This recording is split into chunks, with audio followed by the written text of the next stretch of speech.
Najljepši gol od kada se igra EBE liga. Ovo je nevjerojatno. Ovo će se vrtiti na internetu mjesecima, sigurno. Ovo je play of the day. Bravo, Aaron Fox.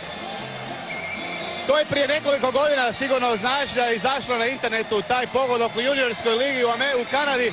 Evo ga pono, evo ga ponavljaju. Pogledajte ovo. Fantastično, fantastično. Bravo, Aaron Fox. Još jednom. Pa fenomenalan gol. Fenomenalno. Nismo mogli bolje doći do iznenačenja. Nikako. Ovo je nešto najljepše što se dogodilo u Zagrebu u hokeju možda. Ovo, ja priznam, ja nikada nisam vidio u Zagrebu ovakav gol. Uživo nikada. Ovo je samo jedanput je viđeno u Kanadi i to u juniorskom hokeju. Tako da ovo je nešto što će se vrtiti sigurno tjednima po internetskim stranicama svijeta, novinama.